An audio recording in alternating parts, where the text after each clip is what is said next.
और family welfare centre में ये जवानों को बुलाते हैं बाय ऑर्डर, जवानों की मेन साहबों को बुलाते हैं। जवानों की मैडम अगर नहीं आई तो उनको धमकी दे दी जाती है, आपके हस्बैंड को हम बोरी बिस्तरा गोल करवा देंगे। ये कौन सा लैंग्वेज, कौन सी भाषा है? आप जवानों की मैडम, जवान ने किसी कारण बस अपनी फैमिली रखी है, अपने बच्चे रखे हैं, किसी समस्या की वजह से घर में हालात ठीक नहीं है या कुछ दुख बीमार है, चलो मिलिट्री हॉस्पिटल में इलाज हो जाएगा, जवान लाता है अपनी परेशानी से, लेकिन उसको फैमिली वेलफेयर सेंटर में स्ट्रेच किया जाता है, क्योंकि इनकी मेन साहब लोगों को भी कमांड करनी है। इनकी मेन साहब लोगों को कमांड करने के लिए चाहिए, क्योंकि घर में खाना बनाने के लिए जवान है, जूता पॉलिश करने के लिए जवान है, घर की सफाई करने के लिए जवान है। 20 से 25 से 30 जवान तक इनके घरों में लगे रहते हैं, जो कि एक सबसे बड़ा घोटाला है, सबसे बड़ा भ्रष्टाचार है। इस पर कोई नज़र नहीं रख रहे लोग, इस पर कोई बोलने को खुश नहीं है, लेकिन हम बोलेंगे, हम छोड़ेंगे नहीं। इनकी मेन साहबों की जो दादागिरी सेना में चल रही है अफसरों की, इन अफसरों ने अपनी मेन साहब लोगों को आगे कर रखा है। कहीं भी अगर कोई वीआईपी अफसर आता है तो जूनियर अफसर अपनी मेन साहब को, लोगों को वहाँ रिसेप्शन में भेज देंगे। इस प्रकार से इन लोगों ने अपनी एक यूनिटी बना रखी है। सीनियर अफसर से जूनियर अफसर तक सब एक हैं, ये मिले हुए हैं। इन्होंने सेना के अंदर फैमिलीवाद फैला रखा, परिवारवाद फैला रखा है। सेना में, सेना की कार्रवाई में इनके परिवार का कोई भागीदारी होनी नहीं चाहिए। इनके परिवार का क्या मतलब है सेना में? इनके परिवार, इनके बच्चे, इनकी फैमिलियाँ, इनकी मेन साहब लोग यहाँ कमांड कर रही हैं, उनका चल रहा है यहाँ वो बोलेंगे वो होगा। वो किसी को जवान को बोलेंगे इसको वहाँ भेजो, तो साहब अफसर उसी को वहीं भेजता है। क्यों? इन मेन साहब लोगों का बोलबाला है सेना के अंदर। सेना तो इन मेन साहब लोगों की उससे चल रही है। कहाँ से सफल हो सकती है? कहाँ से सक्सेस हो सकते हैं हम लोग? इनकी फैमिलियाँ कमांड कर रही हैं, जिनको कि फ़ौज के बारे में कुछ पता ही नहीं है। वो जवानों को ब्लडी बोलती हैं, उनको सलामी मारनी पड़ती है, उनको सलूट मारना पड़ता है मेन साहब लोगों को। ऑफिसर बोलता मुझे मारो मत मारो, मेरे मेन साहब को सलूट मारो। तो ये कौन सा काम करवा रहे हो आप हमसे?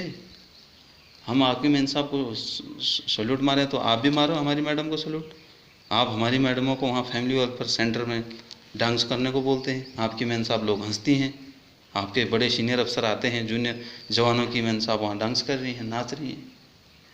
ये कौन सा तरीका है आप लोगों का? क्यों इतना परेशान कर रहे हो जवानों को? ये फैमिली वेलफेयर सेंटर क्यों चला रहे हो आप लोग? दादागिरी दिखाने के लिए? जवानों को चक्कर कटाने के लिए? उनकी मेन साहब लोगों को क्यों परेशान कर रहे हो? वो कोई इलाज के लिए आए हैं, कोई प्रेग्नेंट हैं, किसी के घर में समस्या कुछ है, और यहाँ आप लोग बाय ऑर्डर उनको तंग कर रहे हो। ऑर्डरों में देते हैं, अगर कल फलाने की मैडम वहाँ पे नहीं आई सिलाई मशीन चलाने के लिए, तो वो बिस्तरा अपना गोल कर लेगा और यहाँ से चल देगा, यानी उसको तुरंत पोस्टिंग कर दी जाएगी। इनकी फैमिलियों की, इनकी मेन साहब लोगों की ऐसी पावर चल रही है यहाँ पे। जवान को तंग करने का इन लोगों ने, पूरे परिवार ने, अफसर के पूरे परिवारों ने ठेका ले रखा है। इन्होंने अपनी घर की खेती समझ रखा है फ़ौज को। इनके घर की खेती है फ़ौज। इनका पूरा यूनिटी बनी हुई है, यहाँ से वहाँ फ़ोन चला जाता है, वहाँ से यहाँ फ़ोन चला जाता है। अगर किसी जवान को यहाँ से ये पोस्टिंग भेज भी देंगे तो वहाँ पहले ही इनका फ़ोन चला जाएगा, देख लेना भाई फलाना बंदा आ रहा है, उसको भेज रहा हूँ, उसको देख लेना। इसका क्या मतलब होता है? इसके मतलब जवानों को अफसरों से खतरा है, जवानों को अफसरों से खतरा है। इनकी यूनिटी बनी हुई है, जवान कुछ बोल नहीं सकता इनको, अपने हक की लड़ाई भी जवान नहीं लड़ सकता। इनकी मेन साहबों की चमचागिरी करो, इनके लिए गाड़ियाँ लागू हैं। एक फ़ोन करती हैं, 2 सेकंड के अंदर इनके पास गाड़ी पहुंच जाती है। ऐसी हालत कर रखी है इन्होंने फ़ौज की। यह हालत है आज सेना की। जवान गाड़ी मांगेगा नहीं मिलेगी, जवान को गोली भी लग जाएगी ना तब भी गाड़ी नहीं मिलती। मरने दो बोला, शहीद हो जाएगा। लेकिन मेन साहब बोलेगी मेरे पेट में दर्द है तो 2 सेकंड में गाड़ी आ जाएगी। इनकी मेन साहब को प्रायोरिटी है, जवान को प्रायोरिटी नहीं है, जबकि हकीकत में भारत सरकार जवान को दे रही है, इनकी मेन साहब लोगों को नहीं। लेकिन यहाँ चल रहा सारा उल्टा, सिस्टम पूरा उल्टा चल रहा है। आप क्लोथिंग में देखो, क्लोथिंग में कितना घोटाला है। हम पूरी क्लोथिंग खरीद के पहन रहे हैं, एक भी कपड़ा हमारा स्टोर का नहीं है, सरकारी नहीं है, सारा खरीद के पहन रहे हैं। तो फिर ये क्लोथिंग इशू हो क्यों रहा है? ये घोटाला नहीं है? इसकी जांच नहीं होनी चाहिए? जब हमारे पहनने में वो सामान आ ही नहीं रहा है क्लोथिंग वाला, तो क्यों इशू कर रहे हो? बेफालतू का क्यों खर्च कर रहे हो? गवर्नमेंट को क्यों नुकसान में डाल रहे हो? गवर्नमेंट का क्यों खर्चा कर रहे हो इतना, जब हमने कोई पहनना ही नहीं? हमने अगर कोई सरकारी पहन भी लिया तो अफसर उस पर उंगली उठा देता है, ये कौन सा कपड़ा है तेरा? तो क्यों हमें इशू कर रहे हो आप? जब हमने वो क्लोथिंग पहनना ही नहीं है तो इशू क्यों कर रहे हैं हमें? बेवकूफ़ बनाने के लिए, गवर्नमेंट पर चूना लगाने के लिए सारे मिले हैं, सब घोटाले हो रहे हैं। क्लोथिंग पे भी घोटाला हो रहा है। जवानों का ये जो क्लोथिंग मिलता है ये बंद होना चाहिए, उसके बदले जवानों को पैसा दे दिया जाना चाहिए। खाने पे घोटाला है, वहाँ से राशन आउट हो रहा है। जवानों को आप राशन का, क्लोथिंग का पैसा दे दो, जवान अपना खा लेगा। सिविल बंदों को भी रोज़गार मिलेगा, कहीं कैंटीनें खुलेंगी, और हम अपना, जहाँ हमें 200 रुपये मिलेंगे खाने का, हमारा खाना 100 रुपये में हो जाता है। बाकी का खाना ये आउट कर देते हैं, बेच देते हैं, पैसे ले लेते हैं, पैसे खा जाते हैं, सारे घोटाले में लिप्त हैं।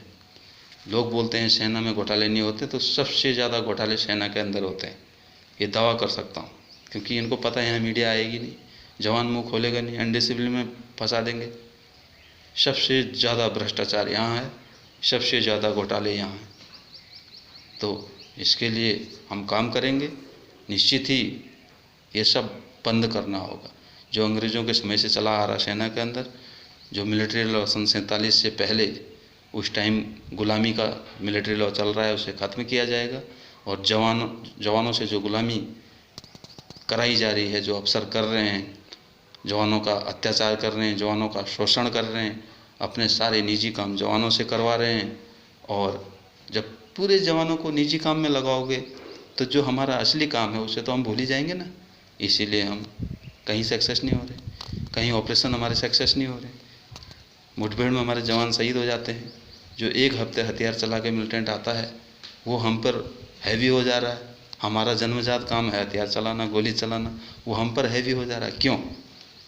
इसका कारण यही है, सेना में प्रोजेक्ट ज़्यादा हो गए, स्कूल ज़्यादा हो गई, कैंटीनें ज़्यादा हो गई, बंगलों में सेना के जवान भरे हुए हैं, इनके रिश्तेदारों में सेना के जवान घूम रहे हैं। इस वजह से जवानों का जो हकीकत काम है वो उन्हें नहीं दिया जा रहा है। इस वजह से वो उस काम को भूल के और वहाँ जब जाते हैं तो धोखा खा जाते हैं। तो ये सब चीज़ें, सेना का निजीकरण बंद होना चाहिए।